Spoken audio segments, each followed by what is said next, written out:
Hi, welcome to my channel. My name is Annie, and this is Unity Consciousness. Thank you so much for stopping by today. I'd like to welcome our new subscribers and also thank those of you who are returning for this week's energy update. We've got a lot to cover. Before we jump in, though, I do want to say thank you for the well wishes, thoughts, and prayers of last week. Happy to report my son is here. And the travel was pretty seamless, which is nothing short of divine intervention based on the co-creation of those of you who sent us your love and blessing. So I'm grateful. Thank you so much. Very, very appreciative of that. We are in the month of June. Let's talk a little bit about that. A lot of forward momentum going on. And I do believe by the time we get to the end of this week, there's going to be significant instability that's going to ensue. Pluto is the only planet that's retrograde right now. We have a few in shadow, but Pluto's the only one retrograde. So I believe that as various planets are working with either Pluto in Aquarius or the planets in Aries, it's going to create an internal process relative to Pluto, but it's going to create an outward pivot, a reason for us to make a change and want to take momentum and move forward. So just keep that in mind. Venus also went into Taurus while I was absent last week. And Venus in Taurus, it heightens, she loves it here. This is her place of rulership. It is all about stability and security, long-term investments, either in relationships or money. It heightens our five senses. We like good food. We like art. We can smell. We walk in, we're like, oh man, that smells so good. So any of the aesthetically pleasing from the visual standpoint, all of these things could be heightened while Venus is in Taurus. Now today's energy, we have Jupiter and Mercury in the sign of Gemini, and they're going to conjunct. Interesting to note that 0 degrees of Cancer, which Jupiter and Mercury both will be entering very quickly after this conjunction, is the world axis point or world stage. Any 0 degree of any cardinal sign is world axis. So please keep in mind, while these two are conjunct at 29 degrees of Gemini, which is anaretic degree, there could be something occurring outwardly for you or on the public stage. It speaks of choice. We've got Gemini in chaos, which is mental agitation or acuity, but it is a lot of information coming in relatively quickly that could create an expansion of the mind. Jupiter is wrapping up its transit of Gemini, which began May 25th of 2024.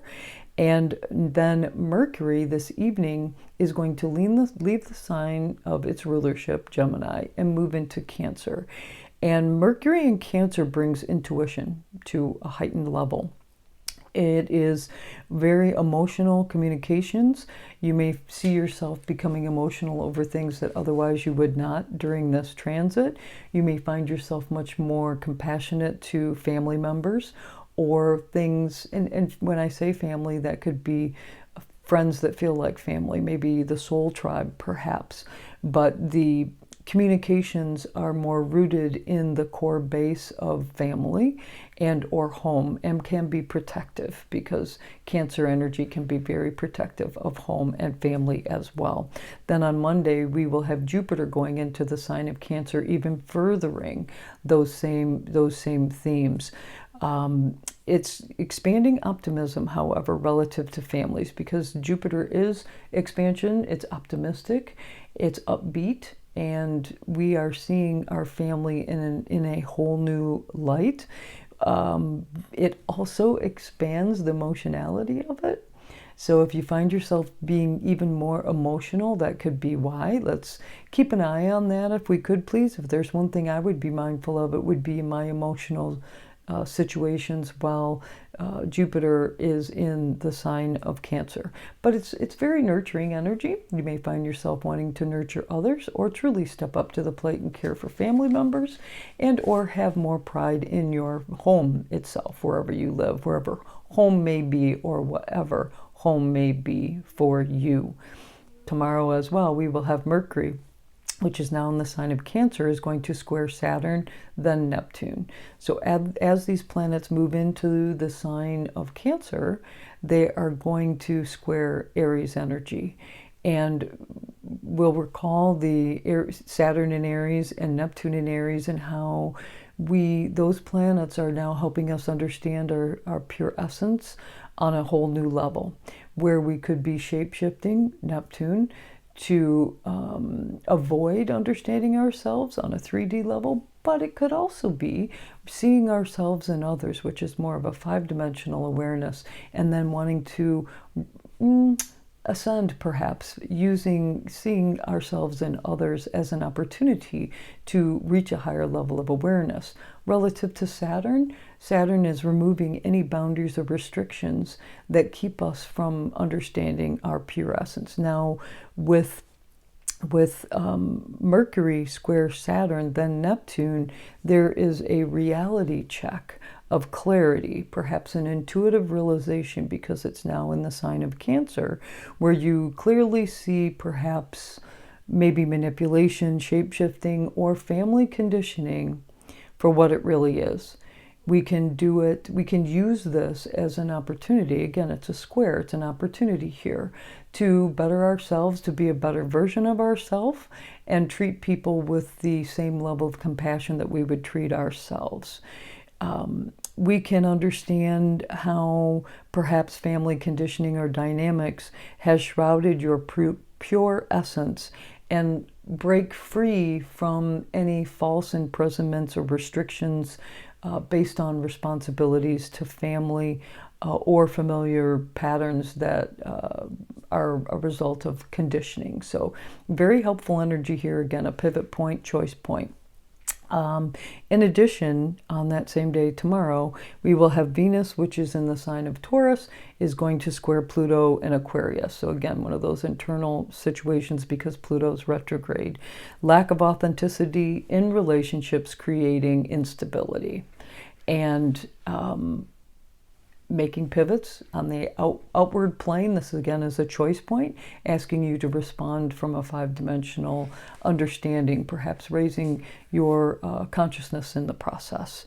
Then on Tuesday, we have Chiron, which is in the sign of Aries, is going to trine Mars, which is in Leo. I really like this energy. Chiron in Aries is all about the I am, either wounding, pointing it out, or healing, knowing what we can do to heal that energy.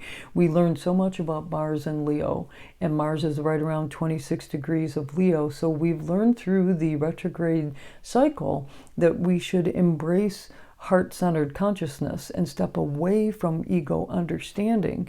So this energy is truly healing the I am through courage and heart-centered consciousness, because on this same day, we have Mercury in the sign of Cancer is going to quincunx Pluto retrograde in Aquarius.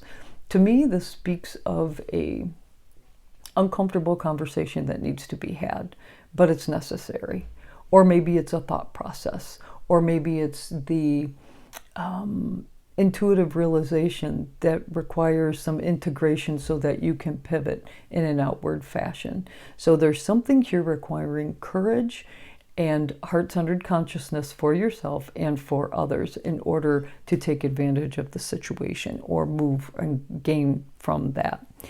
In addition, Black Moon Lilith later in the week is going to oppose Venus. What makes me nervous about this is there could be some secrets that are exposed in relationships. So just be mindful of that. If that's the case, treat others how you would want to be treated yourself. But most importantly, go for long-term stability. Venus is in Taurus. Venus is in Taurus. Pivot as you need to, make whatever internal adjustments that need to be made, but then move forward, make progress, choose yourself.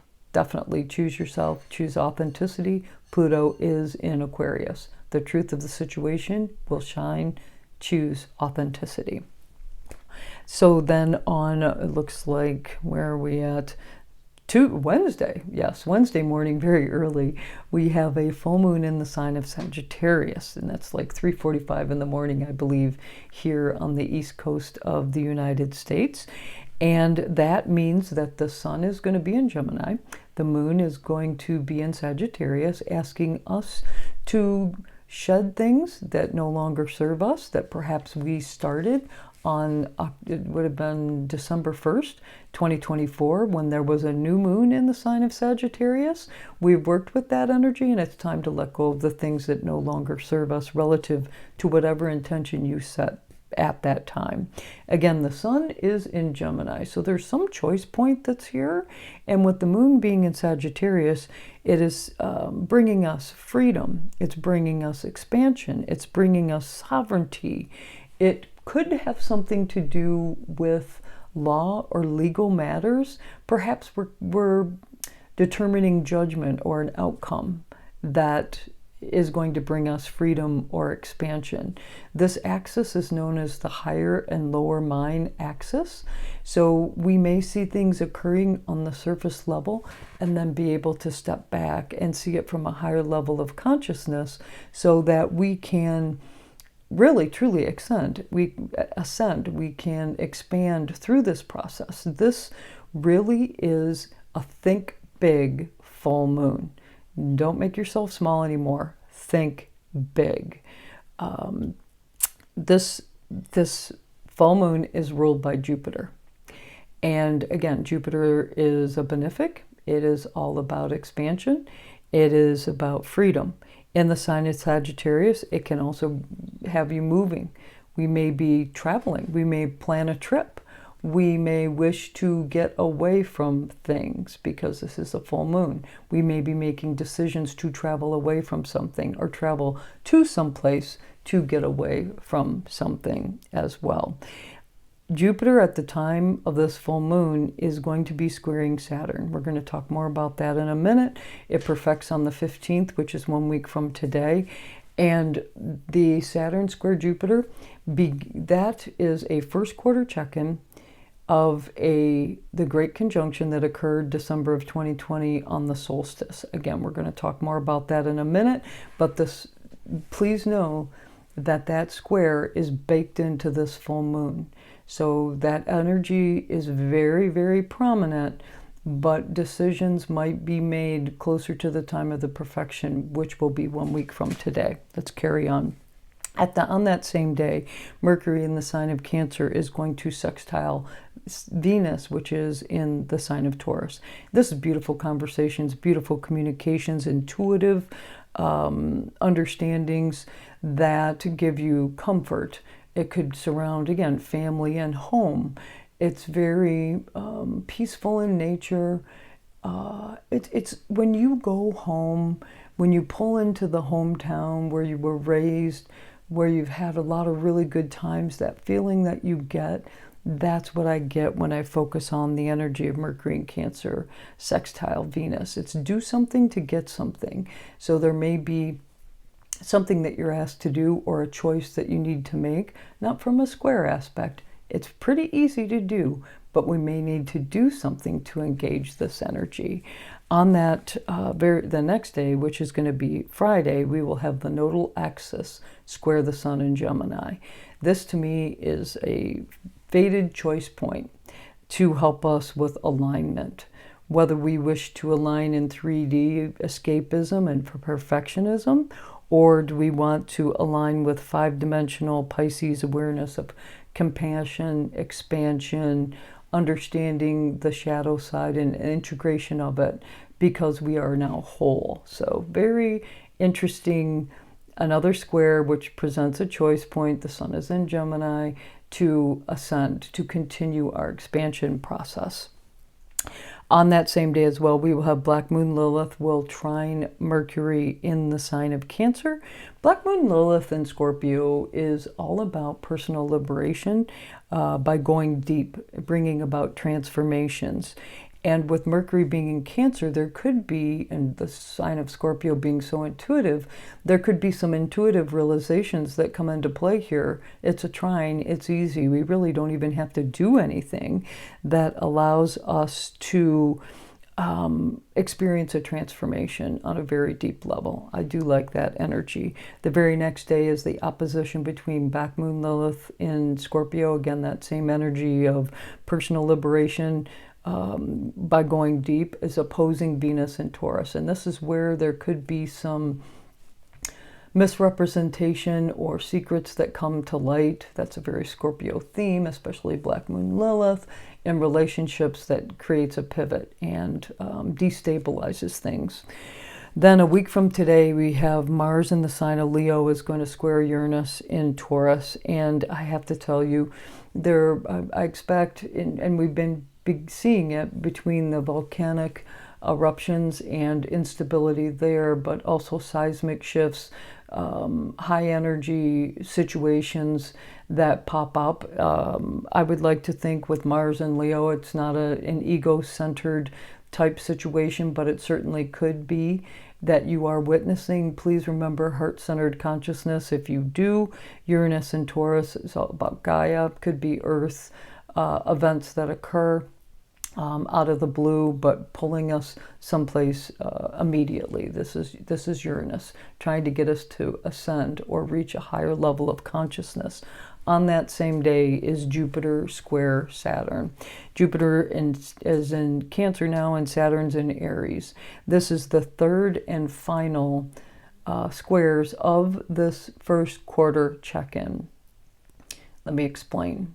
Back on December 20th of 2020, at the time of the Capricorn solstice, these two planets were conjunct in the sign of Aquarius, and that signified a new beginning, the Age of Aquarius. It was all about authenticity, truth, understanding your true essence so that you could be woven into the collective. And then these two planets continued to move forward. Jupiter moves quicker than Saturn. Saturn moved from Aquarius, then on into, excuse me, then into Pisces, and now into Aries. We had Jupiter left Aquarius, then Pisces, then Aries, now Gemini, and now into Cancer. The first two squares of these planets' first quarter check-in were last August on the 19th and then December 14th. There were a lot of power dynamics at that time that required us to really align with our choices. And those two planets, both the Jupiter and Saturn, at that time were in mutable signs, asking us to pivot. Now they are not. Now they are in cardinal signs, asking us to take action. New beginning time. It is a new beginning time. This is the third and final square of this first quarter check-in. So what are we going to be talking about? What are we going to be thinking about? I've got my notes. I didn't want to miss a thing here. We are looking at beliefs. Our check-in is about beliefs, expansion, responsibility, control, powerlessness. If you go back to December 20th of 2020, and what were your understandings of those themes then, and where are they now? Especially as those two planets traversed the zodiac signs that they did. Saturn introduced us to the triad of authenticity, making sure that our intention, need, and effort were all authentic. We had Jupiter going through, Aquarius, like I said, Pisces, Aries, Taurus, Gemini, Cancer, 11th house to 4th house, taking us through our friendship groups and our neighborhoods, then with our 12th house energy so we could understand that. First house, understanding our essence. Second house, getting some stabilization and grounding. Then Gemini, we've had all of this mental activity, now in the sign of Cancer.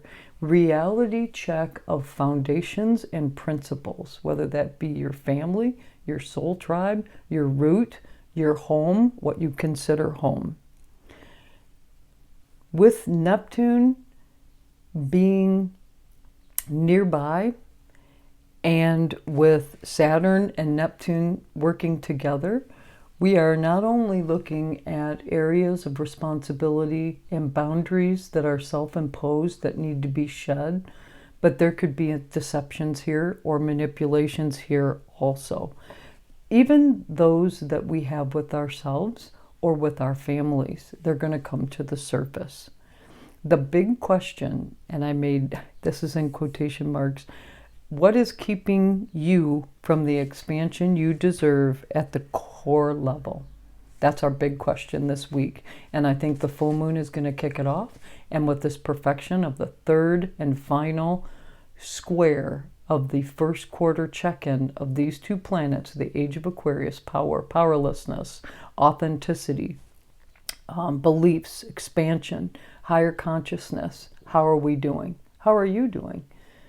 The rubber's hit the pavement. It's time to move forward. Ascension is here. Higher consciousness is pulling us forward from the core of our base, core and base, all the way up. Okay? Well, that's all I have for you this week. I decided to use the Dragon Oracle deck. Love this deck. Diana Cooper. And it doesn't surprise me. The card that jumped out is the Magenta Dragon. Let's see what the book has to say. Enables you to bring forward your soul wisdom. Awaken your soul memories and higher spiritual understanding. Prepare for accelerated ascension. Glorious fifth-dimensional magenta dragons accompany us on our external soul journey as we experience and learn from all the universes, planes, and dimensions. As they travel with us, they remind us that we are immensely wise and learned beings with so much to offer. Because we have gone through the veils of amnesia, we have forgotten who we truly are. As soon as magenta dragons connect with us, they prepare us to remember our unique role in this universe. They place us in an extraordinary deep pink flame of love, higher spiritual understanding, and wisdom. They work with Archangel Mariel, who is in charge of the soul star chakras of humanity. The dragons prepare the way so that the Archangel can wake us up at a deep soul level. Once we have woken, we can never see ourselves in the same way again. We recognize who we truly are and bring forward our soul wisdom. For guidance, let's continue. This is a card of accelerated ascension. A magenta dragon is here to remind you that you are an illumined soul carrying much wisdom. It is helping you dissolve any remaining veils of illusion and preparing you to become an enlightened one. It has come to you now to remind you that all is love, for we are all one. It is time to see all things with the wise inner eyes of truth. Treat everyone as if they were you. Your guidance is to sit quietly with your magenta dragon and allow the door to your vast soul memories to open. When you reveal to yourself who you really truly are, you will help to bring forward the new golden age. Well, thank you so much for joining me today. If you like this video, please click the like button. If you know someone that could be helped by this video, please do share it with them.